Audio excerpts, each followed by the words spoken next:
salaan kadib ku soo dhawaada barnaamijka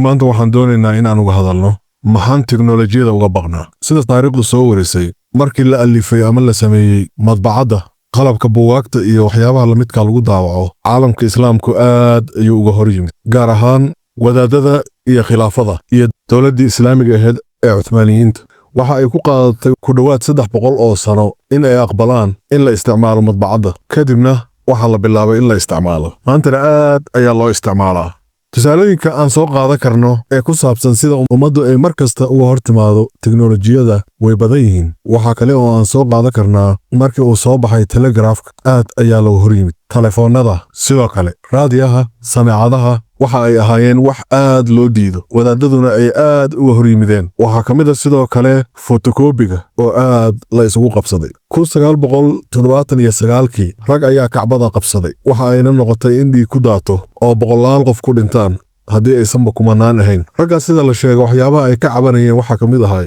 telefoonada iyo tiknoolajiyada casriga ah oo ay u arkeen wax la doonayay in ummadda lagu fasahaadiyo aniga waxa aan soo gaaray ayada oo wadaadadu ka doodaan mikrofon ma lagu addimi karaa wadaado badan oo aan aqaanana arrintaas aad ayay uga soo horjeesteen ayaga oo sheegi jiray inay xaaraan tahay in mikrofon quraan lagu aqriyo lagu addimo khudbad lagu aqriyo iyo waxyaabaha la midka ah waxa kale oo aan soo gaaray ayada oo sawirrada laga aaminsan yahay inay yihiin shirki wadaadaduna ay aad uga digaan hayna sheegaan inay tahay wax xaaraam ah maantana wadaadadii ayaaba is-sawiraba waqti aan aad u fogeyn waxa aan maqlay wadaad telefishinka ka hadlaya oo oranaya telefishinada waxaa loo sameeyey in ummadda muslimiinta lagu fasahaadiyo waxaa kaloo maalin kasta aan aad u maqalnaa internetka in loogu talagalay in ummadda lagu fasahaadiyo uuna yahay wax fasahaad loo sameeyey laakiin xaqiiqdu waxa ay tahay internetka looma samayn in wax lagu fasahaadiyo telefishinka looma samayn in wax lagu fasahaadiyo raadiyaha mikrofonada sameecadaha fotokobiga internetka waxyaabaha la midka ah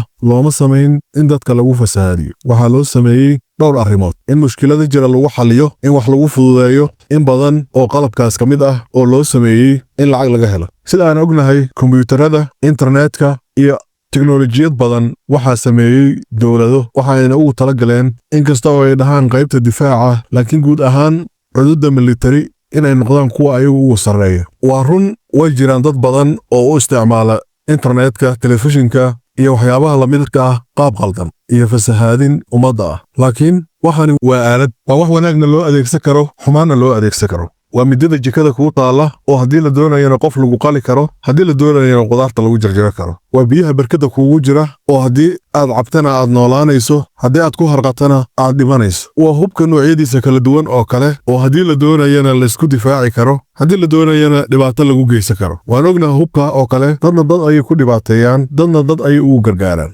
internetka iyo tv-ga iyo waxyaabaha la midkaana waa sidoo kale laakiin arrinta meesha taalla ee aan waxaasoo dhan u soo qaadanayo ayaa waxa ay tahay markii arrin dhacdo maxaan ugu bilownaa inaan diidno wax inaan is adkayno kadibna si tartiiba ugu qaadanaa markii wax cusub la alifo miyaanaan dhihi karin war waxaan sidaan uga faa'iidaysanaa xumaantoodase sidaan uga hortagnaa wanaaggooda sidaan ku qaadannaa xumaantoodana uga hortagnaa tusaale ahaan waddanka China internet waa laga isticmaalaa laakiin ma aha internetka loogu talagalay inay isticmaalaan ee waa internetka uu asagu ugu talagalay inuu isticmaalo tusaale ahaan China waxa uu isticmaalaa wax loo baxshay Great Firewall oo ah inuu saamaynta dibadda uga imaanaysa oo dhan ee xagga internetka ah uu iska xanimo dadkiisina waxa uu samaystay waxyaabo bedel ah tusaale ahaan Google haddii uu ka xiro mid la mid ah ayuu u sameeyey Facebook haddii uu ka xiray mid la mid ah ayuu u sameeyey wax kasta oo uu ka xiray waxa uu sameeyey bedelkiisa oo laga yaabo inuu ka fiican yahay uuna asagu maamulo oo shuruucdiisa ku shaqeeya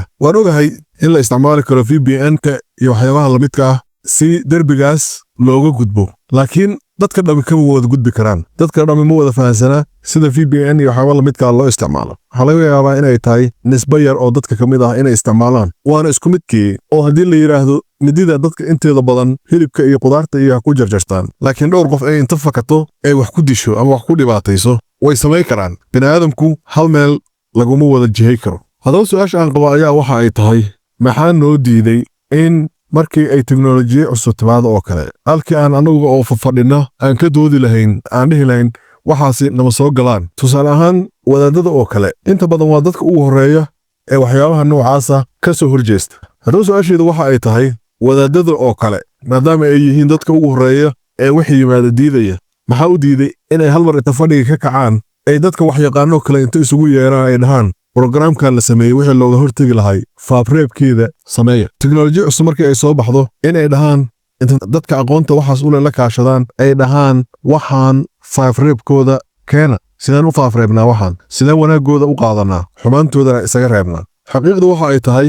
inta aad teknolojiyada ka shakisaneed dad ayaa ka faa'iidaysta markii ay ka faa'iidaysteenna kadib maanta waxa ay noqotay inaad ayagii gacanta u hoorsato meel kasta in ay ayagu kugu biilaan inaad u tahriibto oo xadad badan badda kaaga dhinto intii soo hartana ee ayaga u tagto inaad meel kasta dunida ku baahan tahay oo lagu biilayo xataa dowladdaadii la biilayo oo aadan adigu waxba u awoodin isku soo wada duub oo sheekadaasoo dhan waxaan u sheegayaa waxaan doonayaa inaan idhaahdo teknolojiyada xoogga ha la saaro wixiina dhaafay wayna dhaafeen hadda aan isdaba qabanno oo qof kasta wixii uu ka gaaro ha barto teknolojiyada wassalaamu calaykum haddii aad mawduucaas waxuun ka faa'iiday inaad falcelin ka bixiso subscribe share iyo like